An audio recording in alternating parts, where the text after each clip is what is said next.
Welcome back to the BoshNRoll channel. Today, I'm playing a community-run format at the request of Patreon subscriber Large John. This is Value Vintage.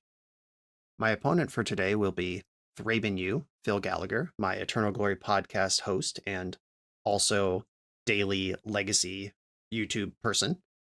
Value Vintage, for those who do not know, is the vintage banned and restricted lists, but also a $30 budget. This website is vvmtg.com if you want to check it out.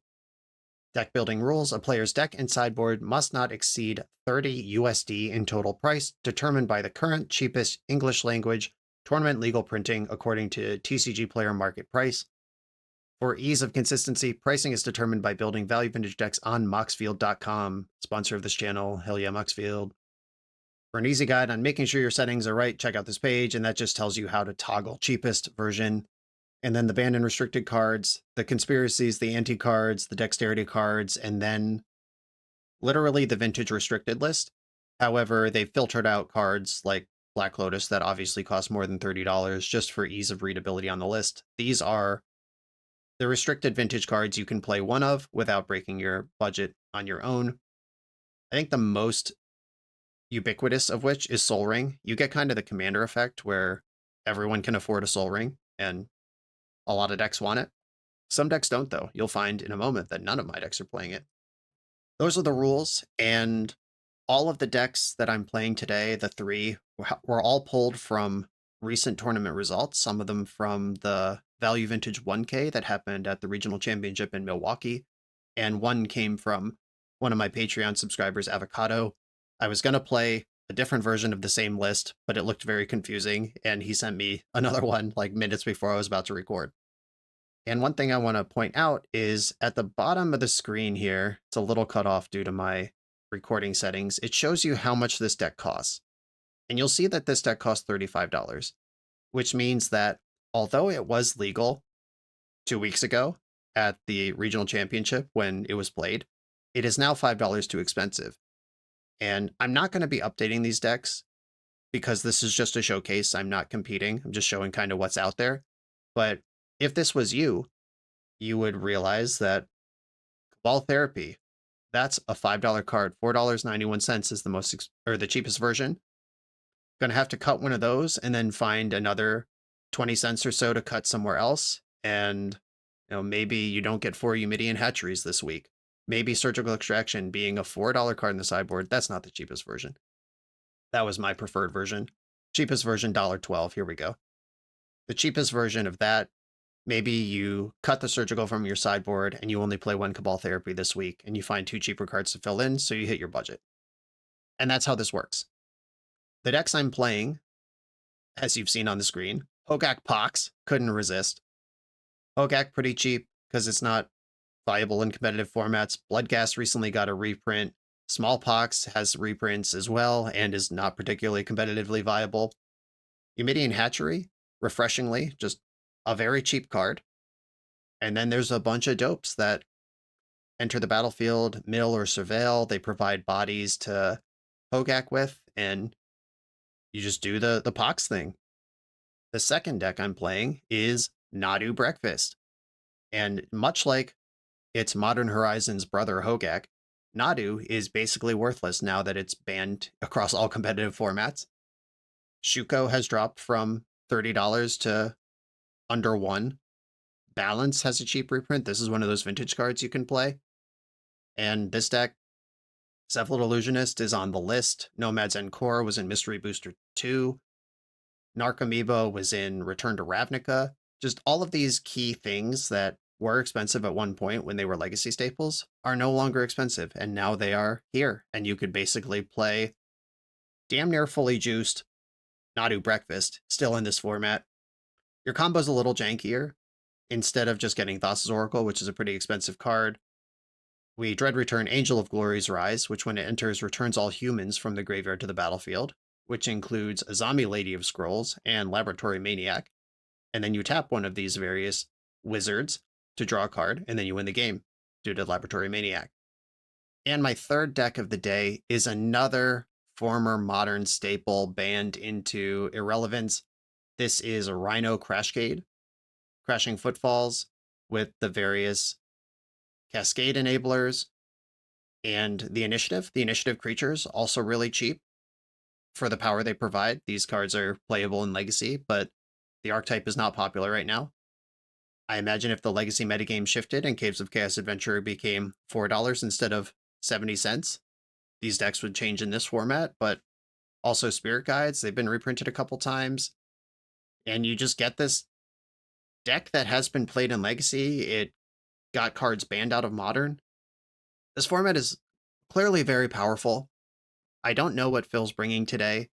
I assume some whatever version of ramp stompy nonsense, non-blue Phil stuff is going to be out there, and I imagine there's a lot of that legal. I won't have to play against Chalice of the Void and Trinisphere, but I probably will have to play against Cloud Post and whatever that's ramping into. And that's Value Vintage. I've never played this before, although I've been aware of it and adjacent to it for a long time. Let's do it. We've got 3 rounds coming, and then we'll talk to Phil when they're over. I'm on the play in round 1, featuring the Pox deck. I think I'm a mana short of doing anything I need to do here. I'm going to mulligan this. Here we go. Yeah, Cabal Therapy, featuring one of the top-end bangers in my deck, coming in at a whopping $4. I think I'm going to bottom Swamp here. It's either Swamp or Dream Thief. I'm actually going to bottom Dream Thief. I think I have enough creatures and juice here. But if I play Pox, I will lose a land. Build over a Pox. Phil did briefly tell me his decks just to cover basically making sure we didn't have 2 of the same decks, but then I forgot what they were, and we didn't specifically board with them. I'm going to Timeline Color here and attack for 3. The Pox beats coming in. Basic Forest from the opponent. Seed of Hope. Mill 2. Put a permanent among them into your hand. Scouring Storm Soul. I believe that is Sandman in real life. Probably means this is some kind of lands deck. Level and Rumble. We're about to get a lot of information. The Scouring Storm Soul number 2. And took Thespian Stage. What are we doing with Thespian Stage around here? Very Dream Thief. Okay. I'm going to Cabal Therapy the Scouring Storm Soul. That one's free money. The Scouring Storm Soul and Winding Way is the other card in his hand. Dust Bowl. All right, we're definitely playing lands over there. I'm going to play my Gnawing Vermin first. Target player mills 2. I'm looking for a Hogak here. I'd like to turn the corner if I can. Oh, Hogak is here. Okay. Cabal Therapy you. Let's take that Winding Way. Or I should attack first. Yeah, attacking first gets a damage through. Oh, I have a creature in my hand too. I actually get 2 damage through. We're good all around. Cabal Therapy, target you, sack my Stitcher Supplier. I'll have that Winding Way, please. And I hit Scourge of Neltoth. What does this do? You may cast this creature from your graveyard by paying BB and sacrificing 2 creatures. Oh, I don't have those. Don't have all that anyway.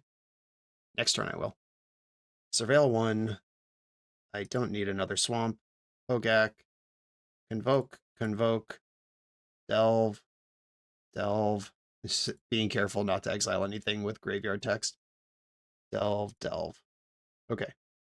I think I've done it. I'd be impressed if Phil comes back from this. I don't know what his deck includes, but I'm pretty sure the Tabernacle at Pendrevale is not legal in this format. Thespian Stage, Mana Bond. Okay, this is what we're doing. Well, here comes the rest of his hand.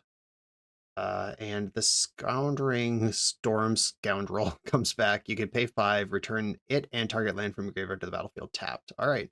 So this will come back as an 8/8. That's pretty decent. The race is on, actually. Flare of the Hydra can attack for 1, 2, 3, 4, 5, 6. Plus this 8 is 14. There is another Scoundreling Scoundrel. So 14, 15... Play a land 16. I actually can't tap Eumidian Hatchery this turn. That's pretty sick. Okay, the race is on. I have to BB sack 2 things. Okay, I can do that. You have can't be blocked by creatures of power 2 or less. Well, that's all my guys, so I might as well attack with them. Smoosh. Nice Dust Bowl, by the way, Phil. Target my Eumidian Hatchery, I dare you. And then this Neltoth thing, this flies, but as graveyard words. This, the -1 on that thing doesn't matter. But here we are. I have a 6/6, which happens to conveniently be my opponent's life total. I'll pass the turn. Yeah, if this mana bond came down 1 turn earlier, I think I lose this game by a mile. Dark Depths, fuck off. Okay, well, bro is ripping over there. Wow, alright, well that changed everything. Okay, Timeline Color I can warp out. Bill is at 6. It looks like I can get 3 damage through and then just lose. Fairy Dream Thief can block Merit Lage. Wow, okay.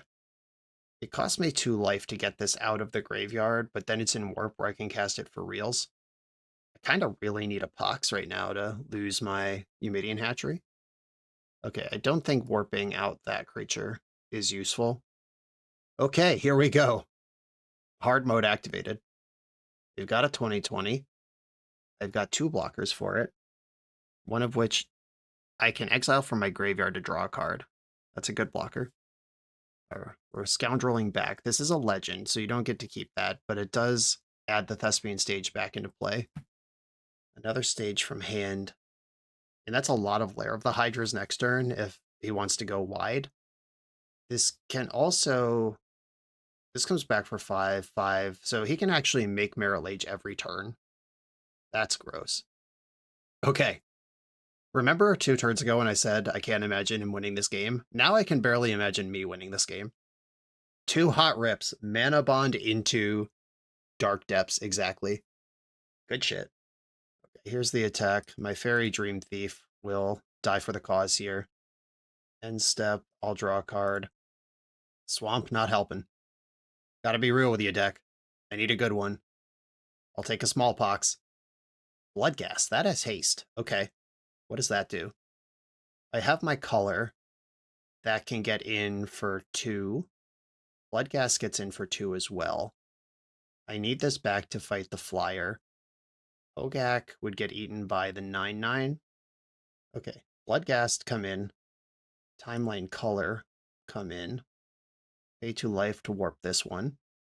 Because a 9/9 and a 20/20 you can block with. If I attack with Hogak, what happens? I get 2 damage through, is the answer. Yeah, I think this is how I have to do this. I have to occupy at least one of these blockers, or else I get nothing through. Yep, here's the 20/20. Oh, but if he makes Merit Lage, Scouring Scoundrel's only a 10 or only an 8/8. So Hogak's actually... Oh, but you just block with the 20/20. That doesn't make any sense. Yeah, I think I'm losing to Lair of the Hydra now. Yeah. Didn't get there on that one. I'm in the awful position of I need my opponent to fuck up real bad, which I'm not even sure is possible. Okay, you go to 4. I did push some damage through. And Warping Color now doesn't help. Cabal Therapy doesn't help. Hogak is not castable. I could Warp Color, cast Hogak, but then my flyer is tapped. Brutal. Yeah, just wake up your Lair of the Hydra and you win. Kishla Village, Surveil 2. That has some words on it. Enters tapped unless you have an island or swamp. I wonder if there are even those in the deck. A few weeks ago on Reddit, there was a thread saying that it seems like ThrabenU is frequently unlucky and BoshNRoll is always lucky. Let's point to this game as contrary evidence.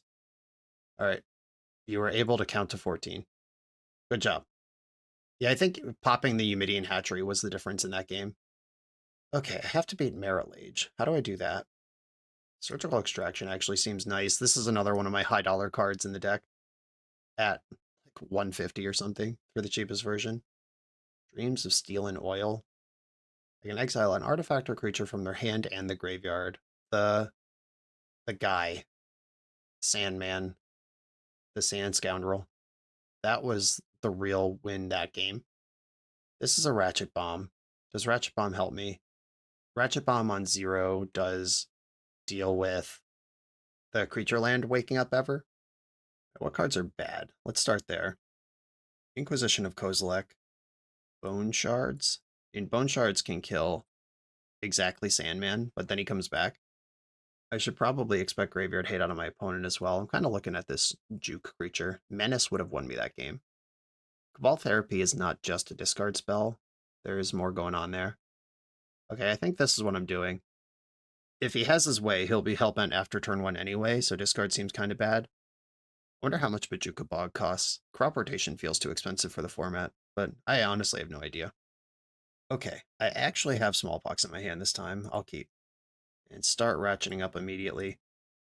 I did pay 3 life last game for no reason and then lost with 1 life left. Not ideal. Butler, when this enters mill 3, when this creature dies, you return target creature card from your graveyard to your hand. Okay. Do I need this vermin? I don't think so. Got plenty going on here. Oh, we're in there. Whatever happens, happens. This could be turn 1 Merit Lage. Oh, declined the action.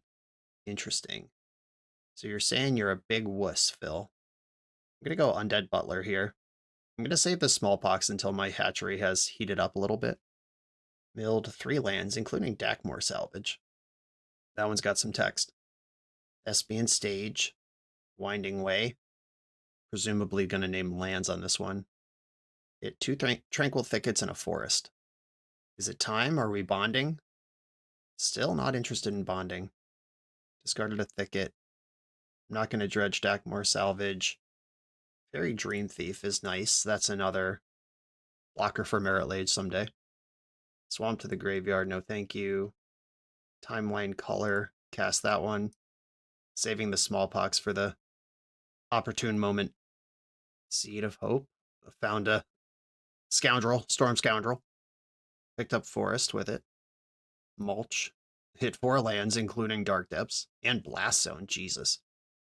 I think it's time to Mana Bond. Yeah, this actually just looks like a Legacy deck when it's doing all the things. I mean, obviously, there's a lot of lands you don't get, but if Dark Depths and Thespian Stage do it, then what are we doing here? It's Scavenger Grounds in the hand as well. Bomb my graveyard. Okay, what? How much mana do you have? 3 to Blast Zone. 1, 2, 3, Blast Zone.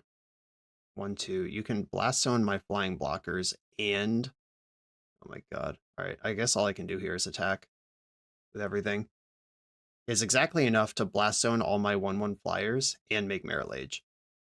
So I gotta trick him into making Merit Lage here, which he did not fall for. Gonna have to make a lot of 1/1s. That's the new plan. Okay, Smallpox.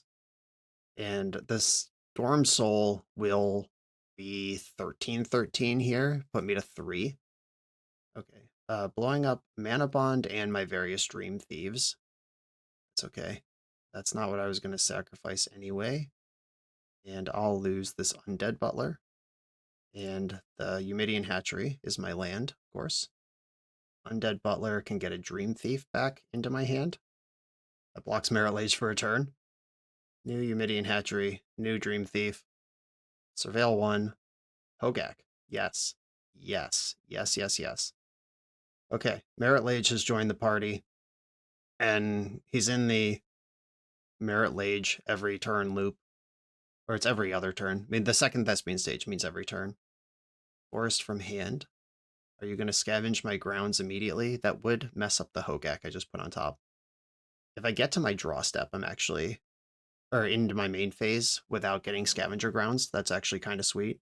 But he has so much mana that he could just do everything he wants to do here. And why let me have a graveyard at all? 2020. I'll block with a 1/1. Oh, this is exile all graveyards. So you'd have to Scoundrel first. Which you have plenty of mana to do because you shat 12 lands into play last turn. Scoundrel brought back Dark Depths. That thing's a 10/10? Okay, well, I guess I'll play Hogak. That's not how you play Hogak.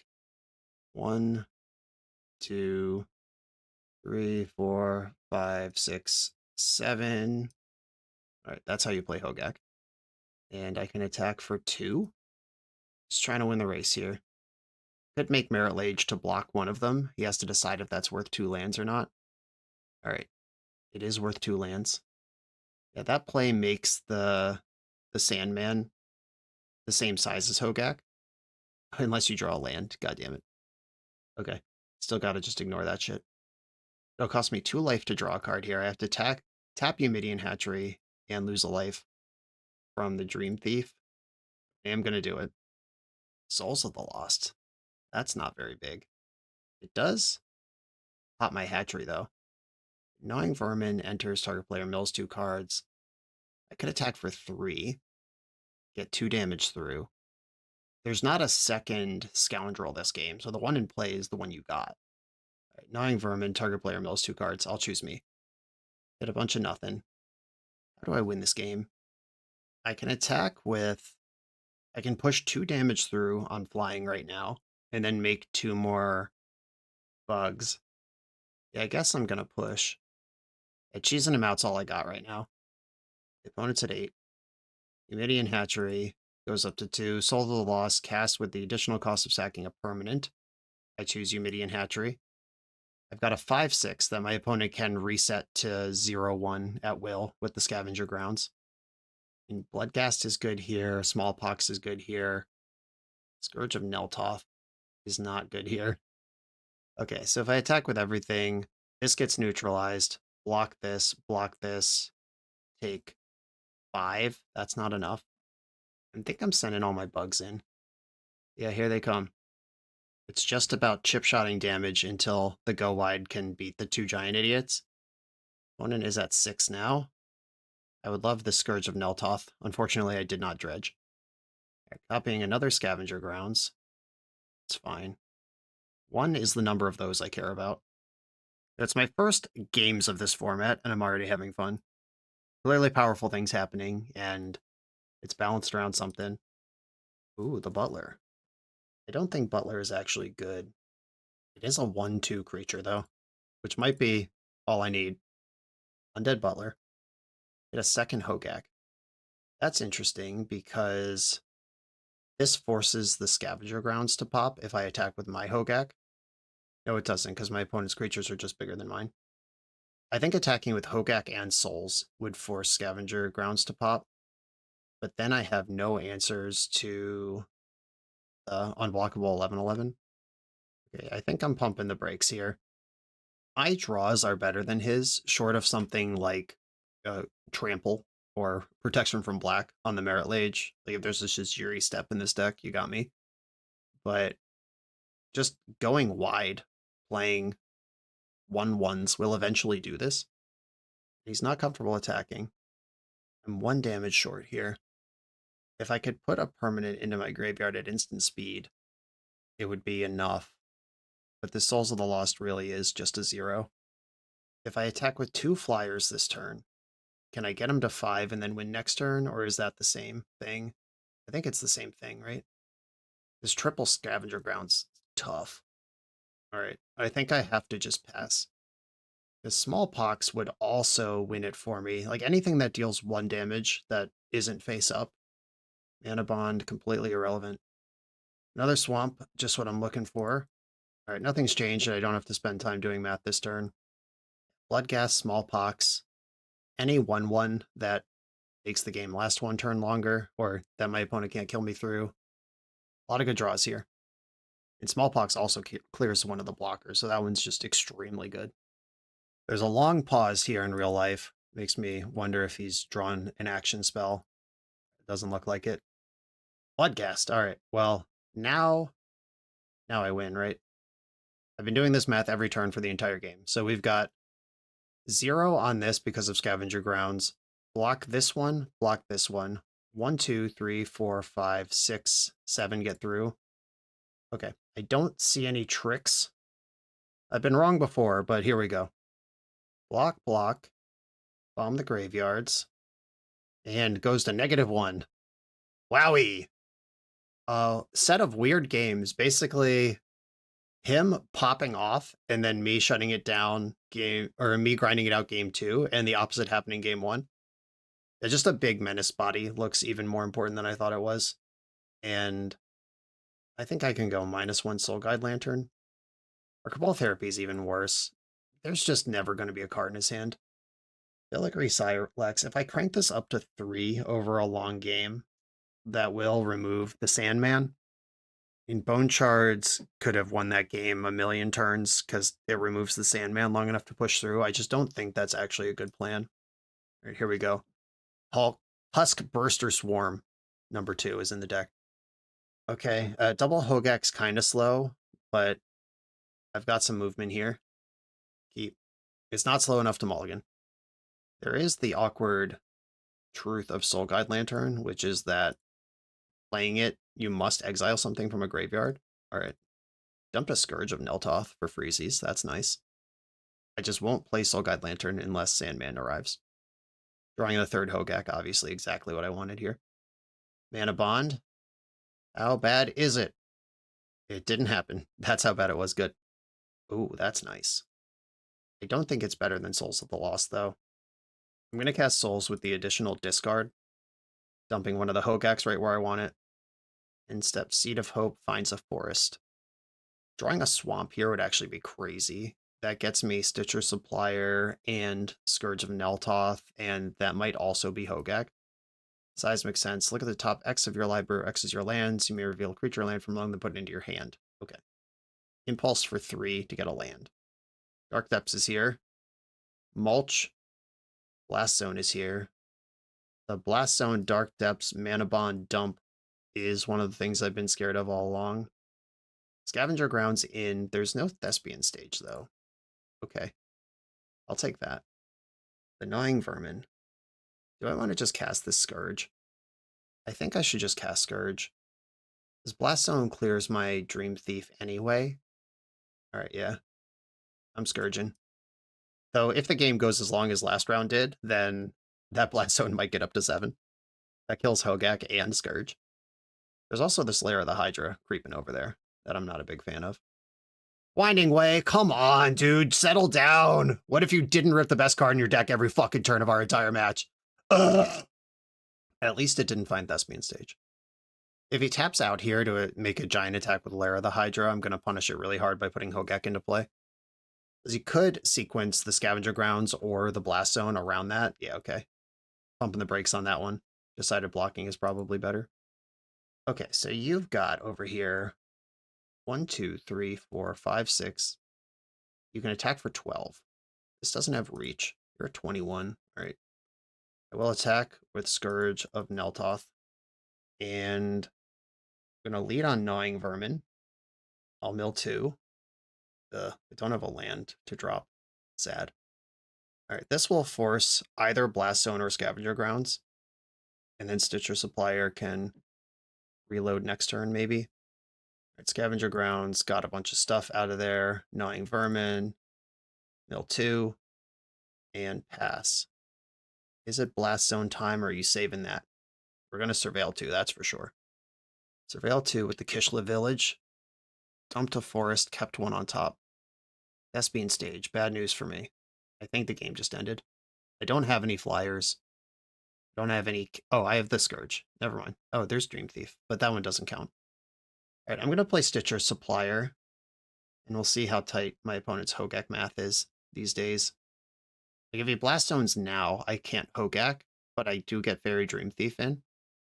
All right, he is blasting in the zone, which means the mill will happen, and then the other mill will happen.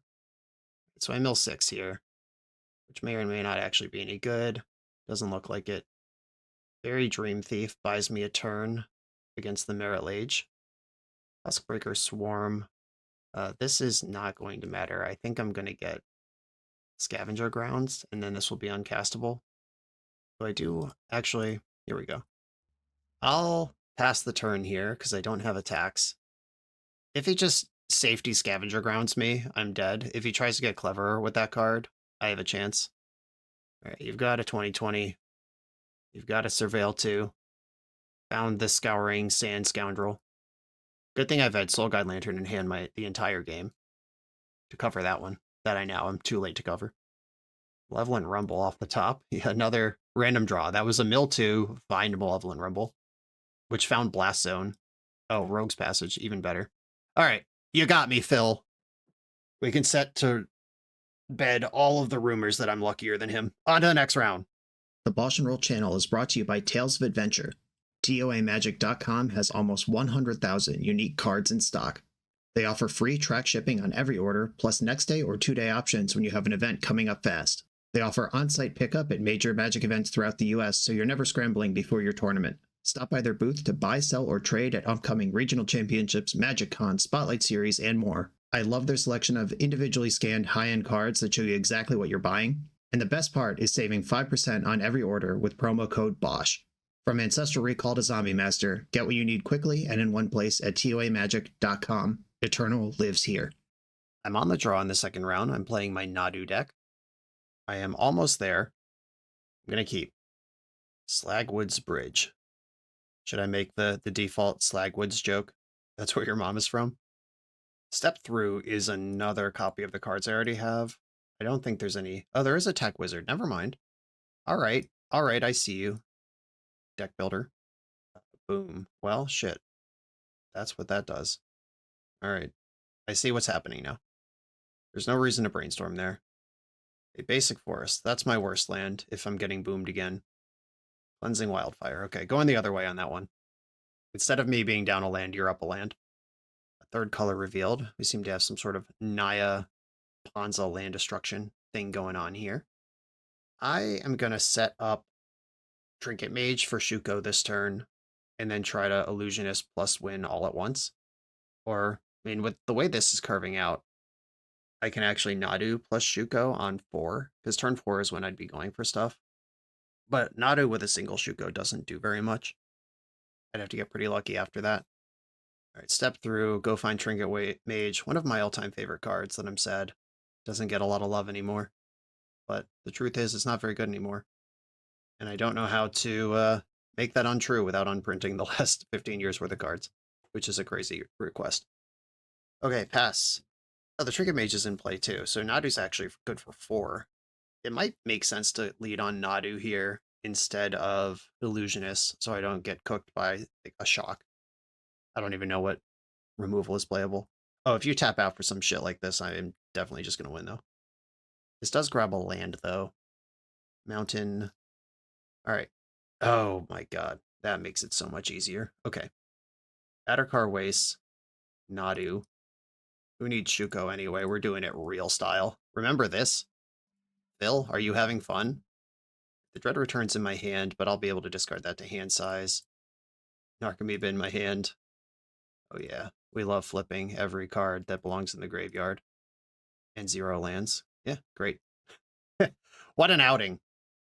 Okay, cleanup will discard Dread Return, Lab Maniac, and I don't think I need 2 Illusionists, though next turn I can cast 2 Illusionists pretty easily. The Spell Pierces might matter this turn. Shuko matters if Nomad dies somehow. I don't think I'll need Brainstorm anymore. And hopefully I have enough lands that I don't need this Waterlog Grove. Okay, here we go. 7/5, Caves of Chaos Adventurer, Static Prison. All right, well, I'll respond to that. Flipped Balance, an exciting card that is in this deck. I hit a land, finally. It is possible. Another land, another Nomads, a Nadu, and an Illusionist. Okay, Static Prison resolves. Taking my dear sweet Nadu. Okay, before combat draws a card, All Swords to Plowshares this Adventurer. My win condition being Lab Maniac and not Thassa's Oracle means that I am still susceptible to various shocks and lightning bolts here. Amped Raptor, let's go. And 2 energy already in the bank from Static Prison. Synth Eradicator. When this creature attacks, exile the top card of your library, and you may get energy. If you don't, you may play the card. Okay, cool. And this says haste, deals 3 damage at any target. Okay, so I'm actually just not even in a good spot to go for Lab Maniac, because that'll stop me. I decided not to play it. That's actually somehow scarier. We're going up to 6 here and traded it out for a Cleansing Wildfire. Okay, now I think I win. Either Hub. Okay, Spell Pierce should be able to protect a win this time around. All right, cool. I would like to summon Cephalid Illusionist to the battlefield and then win the game. Narcomoeba, get in. Shout out to the awful reprint of Narcomoeba that made this card cheap. It was very expensive for a long time. Right, milling my shit over. I even have a Nadu in my hand if I needed that, but I don't. Okay, now I cast Dread Return on Angel of Glory's Rise, which exiles all zombies and resurrects all humans. The humans include a zombie and laboratory maniac, who I can then tap to draw a card. And actually, I could have drawn 3 cards there, which means I didn't even need to play around a shock or a lightning bolt. Sweet. Okay, this appears to be mostly just a race, but the land destruction I'm worried about. Presumably, opponent has Graveyard Hate in their sideboard. Leyline of Sanctity can play around things like Tormod's Crypt. I still feel like I kind of just want to send my main deck back in. Wastegate Battle Mage, really cool tech because the mana base is full of pain lands anyway. This could remove a Leyline of the Void. What's my plan to win without caring about Leyline? And we just go Legacy style and Nadu the entire deck into play and then cast a Zombie and Lab Maniac and win? Yeah, I think I'm just not going to sideboard. I have the advantage of being up a game, which means I could see how he's sideboarding, and if I lose to those sideboard cards, then I can counterplay it. But bringing in Battle Mage when the counterplay is not that, or bringing in Leyline when the counterplay is not that, diluting the deck for no gain. Balance in the opener. I can play with that. I'm going to keep this. It has a straight line to my combo, and it has one of the Broken Vintage cards I'm allowed to play. Ooh, opponent very smartly mulliganing. Mulling when you're on the play into somebody who's trying to play balance on a reasonably fair scale. Oh, mulliganed again. All right, my balance is getting worse every time he takes a mulligan. 5 cards. Played his mom's house again. Swords to Plowshares. I'm leading on the land that doesn't cost me a color if it gets blown up immediately. Cleansing Wildfire. I mean, balance is also good against somebody who's ramping the lands, though the cards in hand are kind of distressing. Spell Pierce. I do like that card. I'm going to pass. Under Mountain Adventurer. That puts a card in your hand. Okay, do I want to balance this away, or do I want to plow it and try to figure something else out? I think I want to plow it. Because I want to play Trinket Mage this turn and try to win the following turn. The balance plan just hasn't worked out because opponent mulliganed a lot.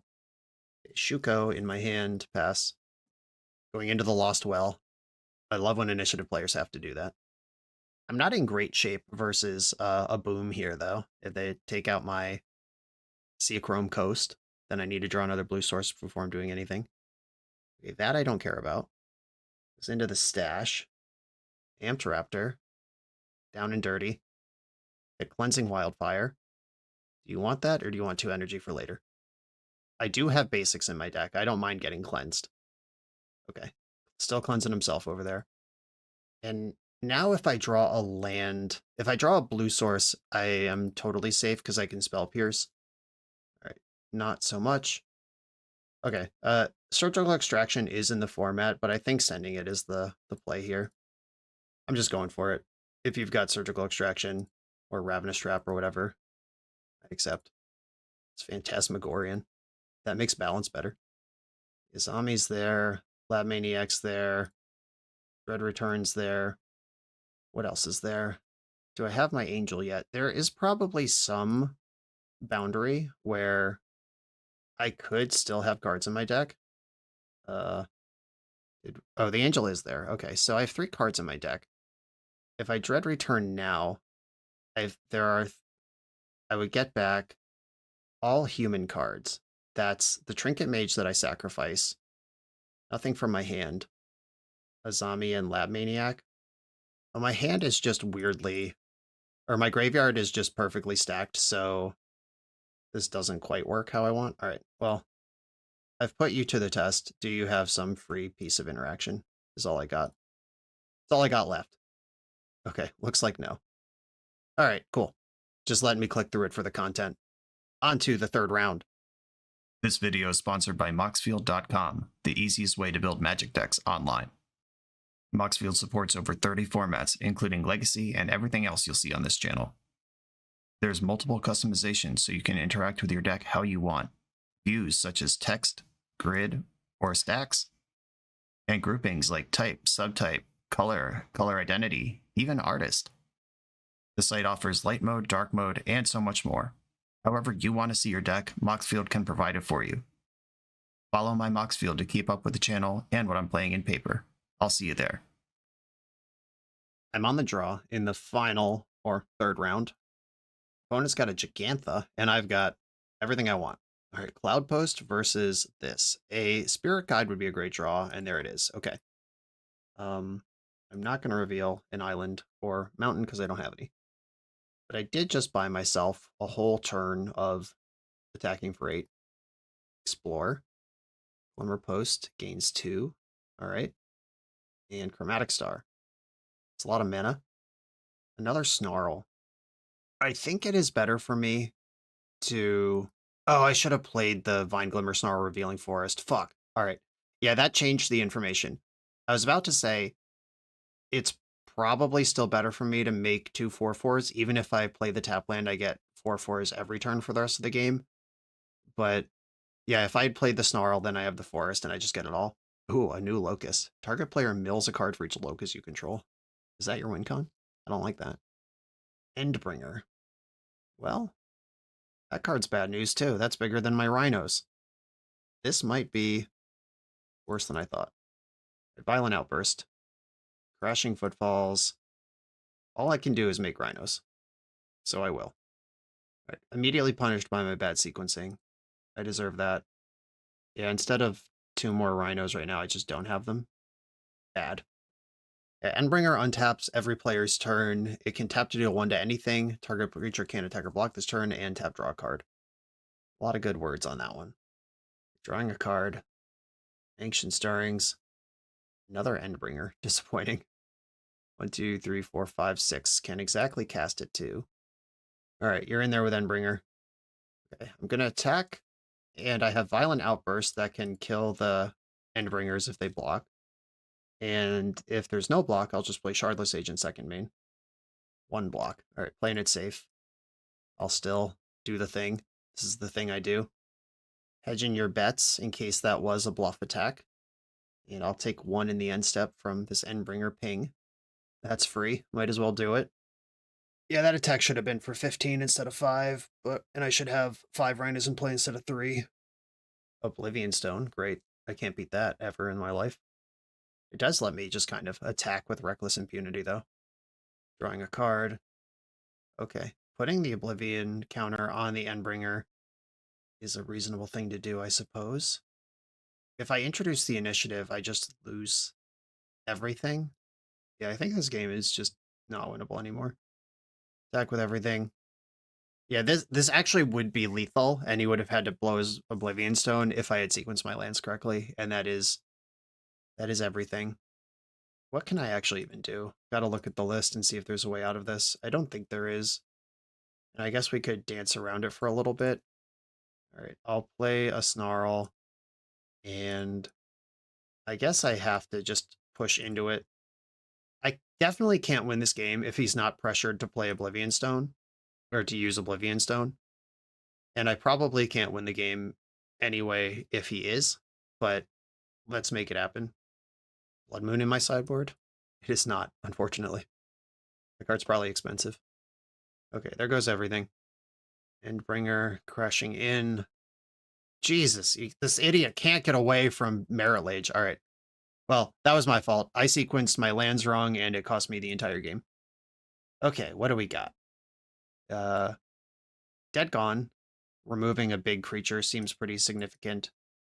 Fiery Confluence to burn him out at the top end could catch an Oblivion Stone tapped. Bonecrusher Giant actually seems really bad here. The initiative creatures seem kind of mid as well, but I can see them being better in a spot where my opponent doesn't already have a big creature into play, which is what I'm trying to adjust to here. Okay. Prismari Command, that can also destroy Oblivion Stone, but that's not the only thing I'm trying to do. Right, Dig Through Time can go away, though. Do I want a Bonecrusher back? I feel like I might have to burn him out, and the Confluence and some amount of Bonecrusher still play there. Okay, this one is turn 2 Rhinos on the play. I will need another land to continue playing after that, but I think you have to keep these. Unfortunately, I'm holding up Footfalls. These lands are so bad, the Snarls. These things suck, which makes sense why they're illegal in this format, because nobody would buy them. Snarl, reveal forest to suspend to footfalls. We're on the slow for that one. I kind of just want to draw red sources for a little bit. My next 2 draws, if they were both red sources, I wouldn't be sad. Ancient Stirrings. That's not Cloud Post. Good start. That's Cloud Post. But it's later. Okay, that's the Green Spirit Guide. That means I get to hold on to my red one and maybe just make more rhinos next turn, maybe do some Fiery Confluence stuff. Instead, I'd love to just have a free game where I just run his ass over. The Explorer, yeah, Explorer is one of the better cards you could have here. Okay, attack with everything. I'll make the second can of rhinos and put it on Wrath or Bust. Okay, go. 1, 2, 3, 4. It costs 7 to play and activate Oblivion Stone. I beat a Merit Lage here too, but you'd need Stage and Depths. I guess, like, we've seen Filigree Silex in the format. That would buy a lot of time here, and it's something that Ancient Stirrings can find. Trench Post, this is 5 mana now. Chromatic Star. We're still spinning. Made green with that one. Chromatic Sphere, still spinning. Made green with that one also. 3 mana left. Chromatic Star. Could still hit Filigree Silex, I guess. We did it. We got over the line. Strong start. Got it done. Okay. I don't think I'm going to change anything here. My haste, my burn, my initiative. I don't have any sort of dedicated hate here. How much does Damping Sphere cost? Can we play that in this format? It's probably a couple bucks. That's a cool card. Not a lot of printings.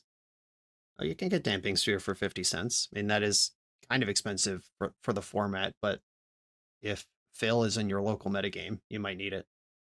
This hand does not function at all. Mulligan. This is a turn 2 and turn 3 Rhino pack with perfect mana. I'll keep it. Cloud Post. Draw Footfalls right on time. Every time. Explore. Right on time every time. Second Cloud Post.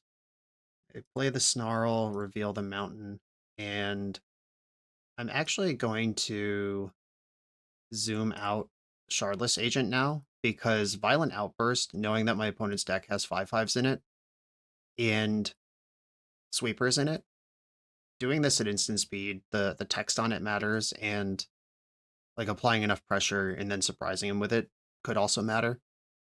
You don't have to default to the fancier, cooler play just because it's there. Sometimes just main phasing that shit works. Ancient Stirrings. Mere Battlesphere, hell yeah. 1, 2, 3, 4, 5, 6, 7. Jeez, Phil! You're killing me, bro. Literally. Alright, yeah, the turn 3 hardcast Battlesphere. Pretty good. Pretty good. Here's the mountain. If I attack here, I lose a rhino and push some damage. Yeah. Pushing damage is what I have to do. Like, burning him out is part of my plan, I guess. Putting some mirrors on the Shardless Agent. Oh, more than you need. Oh, that's actually a punish. Okay. Violent Outburst. I'll take an extra mirror down with me. Normally, it's smart to play around, like, that block plays around Fire Ice, but plays into this one, where I just get to kill an extra mirror for free. But I'm now completely out of gas, and I don't know how I beat a 4/7. I need to draw one of my artifact removal spells. This deck does give you the crushing misery of playing against old school green modern Tron, where they just hit land drops and do things that are completely unbeatable every turn of every game. All right. Played stage, copied post. That does replace itself on the mana right away. Cycling Chromatic Star. The existence of Trench Post is certainly interesting. A playable in 0 formats except this one, Modern Horizons 3 Commander card. But it is the cat's ass here. Speaking of cat's ass, it would be a great time to draw one of my Fiery Confluences. That would actually completely turn this game around. Big draws. That's not it. All right, this does get me the last Crashing Footfalls out of the deck. All my rhinos are in. Okay, here we go. Rhinos, and the last one comes off suspend next turn. If I get swept here, it's over. If I get my rhinos in and find one of my ways to blow up Mere Battlespheres, I'm good. Introducing the initiative here is not even that bad. All right, 5 posts in play. This is 15 mana showing, and untapping into significantly more. This is why Cloud Post is banned in Modern, by the way. I remember people doing this early on. Yeah, there's an Oblivion Stone. And I guess I can put him in the spot where he has to interact with this. Yeah, he's just going to push as much damage as possible now, and then bomb it. Okay, I'll block. Leaving 2 mirrors back is weird. That's like not a commitment to dealing damage, nor is it a commitment to using Oblivion Stone. Is there a stifle in the format he has to be thinking about right now? Okay, attack, lose everything, cast Simian Spirit Guide, want to end my life. Right, here we go. This card is smaller than Gigantha, which is waiting over there, plus the 3 cards that are still in hand, and the Trench Post win condition. Explore hit another Trench Post. That's a lot of mill very quickly. Oh, another card that no one's ever had in play before. Threefold Thunderhawk. Enters with 3/+1 counters. When this creature enters or attacks, make 1/1 gnomes equal to its power. Sacrifice another artifact, put a +1 counter on this creature. All right, yeah, extremely dead. I'll let him have his fun for one more draw step, and then I will concede, and we'll go debrief about these matches. All right, done. All right. So, Brian, what are your first thoughts on Value Vintage? The format's extremely powerful. That's my first thought. As my 2 first thoughts. One is this is very powerful, and 2 is what can you even play in this format? And those are from Complete Novelty. I played 0 games, looked at 0 deck lists before putting together the 3 decks that I played here, and then I saw your 3 decks. So I've seen 6 decks in this format at this point, and played 3 total matches. And there are a number of times in our games where I was like, man, Damping Sphere would be good here. Can I play Damping Sphere? Is that $3? Is it 50 cents? I don't know. And just not knowing what the format staples are. Like, my guess would be Oblivion Stone is a very expensive card, but it must have just rotated out of favor in Modern, been reprinted in some Commander products or whatever, and now you can do that. So I was not playing around any kind of sweeper from your deck in that last round, and that can come with format awareness, or maybe that's just one of the draws to the format is people can find some important card that costs 5 cents and get away with it. Yeah, I had 6 sweepers, actually. I had the 4 Oblivion Stones and 2 Filigree Silex, the Ratchet Bomb. Yes. So that was a very, very favorable pairing for me in terms of the cards. Yeah, for sure. And like, obviously, Blood Moon is actually a multi-format staple, something like that you don't have to think about. Wasteland is an expensive card. Harbinger of the Sea is an expensive card. So you would need something like Damping Sphere that I did look up, and you could get those for 50 cents. But putting 2 or 3 of those in your sideboard, how many matchups is that good for? And it eats up $1.50 of your budget. Is that worth it? I don't know.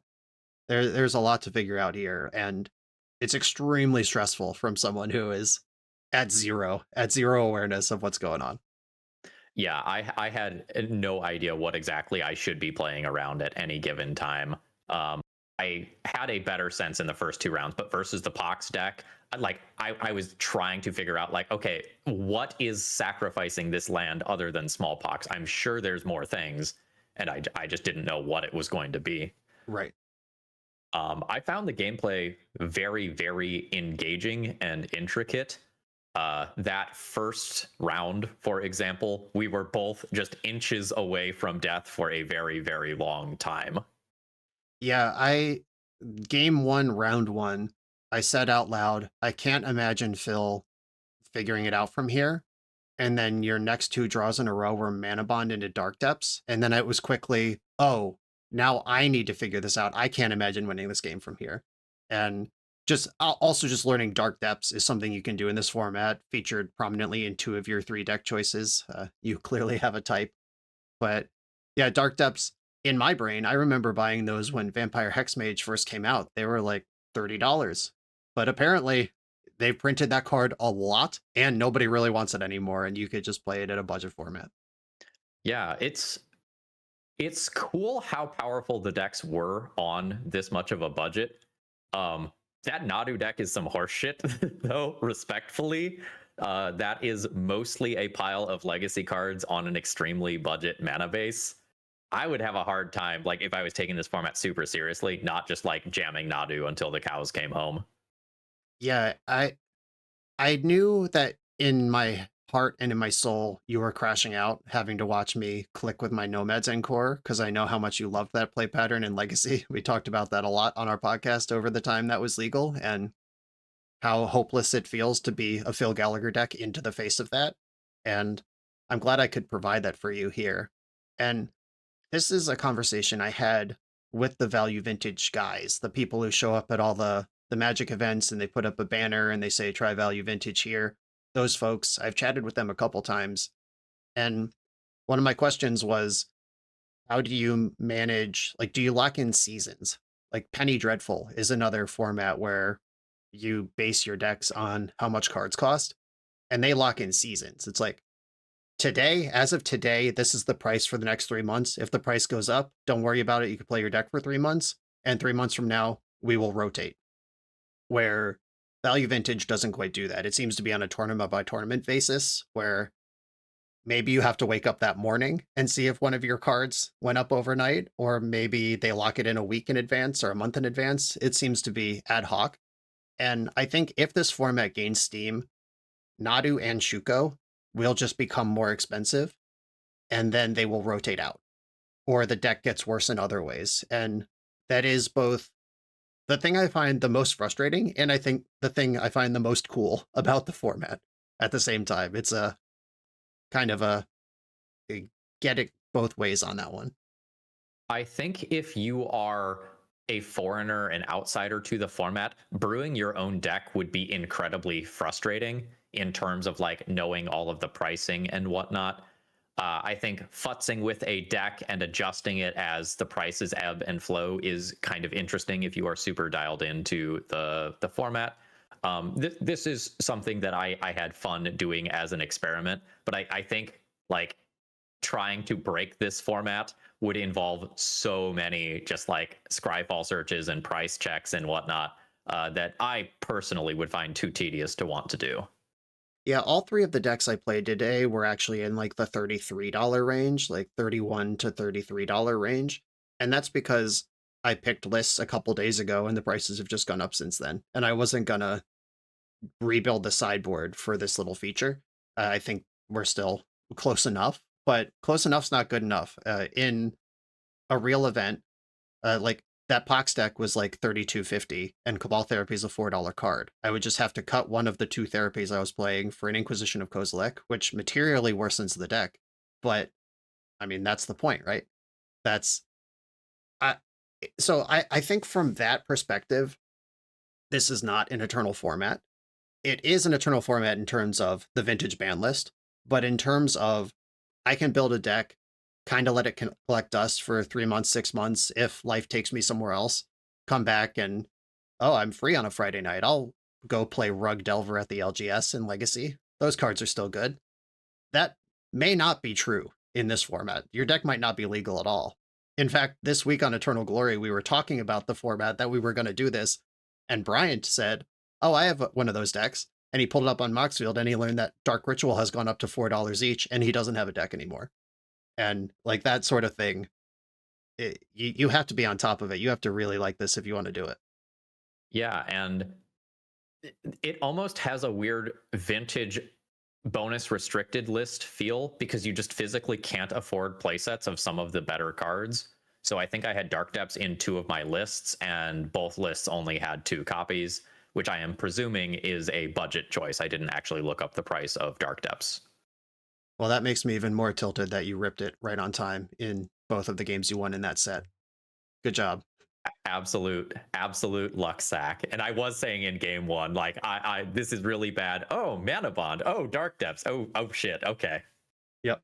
Yeah, I mean, it's clear, but that's Magic and the high power nature of the format. You simply wouldn't build the deck if it couldn't do that.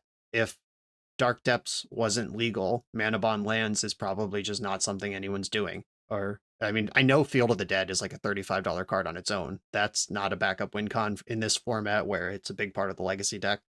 So this is an active project, is how I would leave this. If you have a scene and if you have a tournaments to play, you have motivation to do this, and you got time on your hands to double check Scryfall against Moxfield pricing and make sure your deck's legal at the time where it needs to be. Very cool gameplay. If you don't have time for that, it's a tough sell. Yeah, and the gameplay patterns are going to change in matchups as like your sideboard cards get phased out for financial concerns. So for example, in the last round, I died with Interaction versus Nadu in hand that I couldn't cast because I had to tap out to play my creature-based game. I had like a Silence and Graveyard removal effect on the same card that was some uncommon, and it's like, okay, great. If if I can untap, I'm fine. And Right, and the whole time I was doing it, one of the decks I played had 3 Ravenous Traps in the sideboard. One of the decks I played had 1 Surgical Extraction in the sideboard. But I know Surgical Extraction's like $1.30, and that's a significant commitment. Ravenous Trap, I think, is a little cheaper, but still, you really got to believe in that to even put it in your deck. And it, like, playing 3 or 4 Surgicals the way we would just naturally do in Legacy, that's $8, $7. Like, that's almost a third of your budget gone for sideboard cards for just some matchups. You can't build like that in this format. And when I was thinking, I think in Legacy or in a version of this format where the card pool is the card pool and the money doesn't matter, I would have been much more careful in our game 2 with Nadu. But I just thought about the budget and the cards I'd seen out of your deck and was like, fuck it, he can't afford Surgical Extraction. Here we go. yeah, one of the other decks did have Ravenous Trap in the sideboard. Mm-hmm. So it was around. All right, Brian, any final thoughts here on the format?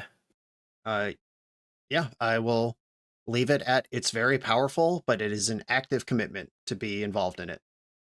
That sounds about like my thoughts. I had a great time over the last 2 hours or whatever as we played these matches. I would potentially do it again, but I don't know that I have the time to, commit to it in a local scene or anything. And with that, I think we're going to call it a day here, folks. I hope you enjoyed. If you did, consider leaving a like on your way out. Have a great rest of the day. See ya.